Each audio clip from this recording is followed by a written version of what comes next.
ஒரு அடர்ந்த காடு. அந்த காடு பார்ப்பதற்கு அழகாக இருந்தாலும் உள்ளுக்குள் பல அபாயங்களை மறைத்து வைத்திருந்தது. உயரமான மரங்கள், அடர்ந்த புதர்கள், குளிர்ந்த காற்று. அந்த காட்டில் பல விலங்குகள் வாழ்ந்து வந்தன.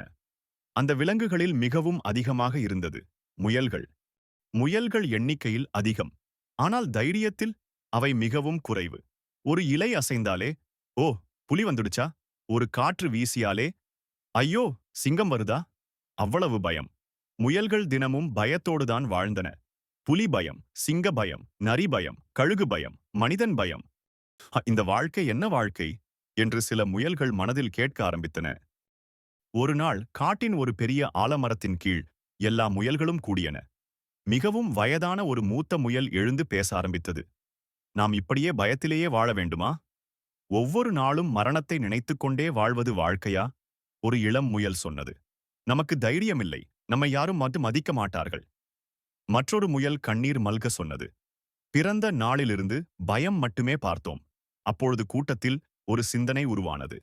ஒரு முயல் எழுந்து சொன்னது, இதைவிட நாம் எல்லாரும் சேர்ந்து உயிரை விட்டுவிடலாமே. முழு கூட்டமும் அமைதியாகிவிட்டது.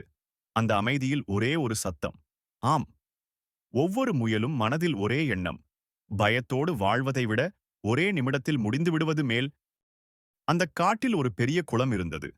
முயல்கள் எல்லாம் ஒரே திசையில் ஓட ஆரம்பித்தன. கண்ணில் கண்ணீர், மனதில் பயம், ஆனால் முடிவு உறுதி. அவை ஓடும் சத்தத்தை கேட்டதும், குளத்தின் அருகில் நிம்மதியாக சத்தமில்லாமல் தவளைகள் வாழ்ந்து வந்தன. முயல்கள் ஓடும் சத்தம் கேட்டதும், தட தட தட. அந்த சத்தம் தவளைகளுக்கு பேராபத்தாக தோன்றியது. பெரிய விலங்கு வருது என்று நினைத்து அனைத்து தவளைகளும் குளத்துக்குள் குதித்தன. முயல்கள் அந்த காட்சியை பார்த்ததும் அவை நிற்கின்றன. ஒரு முயல் ஆச்சரியமாக சொன்னது, நாம் வந்ததாலே இவங்க இவ்ளோ பயந்துட்டாங்களே.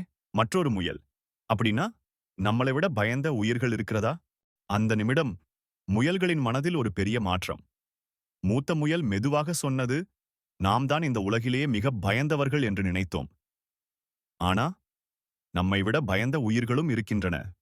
ஒரு இளம் முயல் சொன்னது, நாம் எப்போதும் நம்மை விட பெரிய ஆபத்தையே பார்த்தோம். நம்மை விட சிறியவர்களின் பயத்தை ஒருபோதும் கவனிக்கல. அனைத்து முயல்களும் ஒரே முடிவுக்கு வந்தன. நாம் சாகப் போவதில்லை, நாம் வாழப்போகிறோம். பயம் இருந்தாலும் வாழ்க்கையை எதிர்கொள்ள கற்றுக்கொள்வோம். அந்த நாளுக்குப் பிறகு முயல்கள் கூட்டமாக நகர்ந்தன. ஒருவருக்கொருவர் உதவின, சுற்றுப்புறத்தை கவனிக்க கற்றுக்கொண்டன.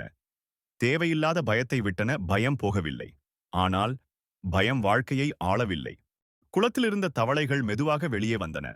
அவை பேசிக்கொண்டன. நாம் தான் மிக பலவீனம்னு நினைத்தோம். ஆனா நம்மால கூட ஒருவரை பயமுறுத்த முடியும். அந்த காட்டில் முயல்கள் தைரியம் கற்றன, தவளைகள் தன்னம்பிக்கை பெற்றன. யாரும் முழுக்க பலவீனமல்ல, யாரும் முழுக்க சக்தி வாய்ந்தவர்களும் அல்ல. நம்மளை விட கஷ்டமான வாழ்க்கை பலருக்கு இருக்கிறது. நாம் பலவீனம்னு நினைப்பது நம் மனதால்தான். பயமில்லாத வாழ்க்கை இல்லை, ஆனால் பயத்தால் ஆளப்படும் வாழ்க்கை வேண்டாம். நம்மை ஒப்பிட வேண்டியது மேலே உள்ளவர்களோடு அல்ல, கீழே உள்ளவர்களையும் ஒருமுறை பாருங்கள்.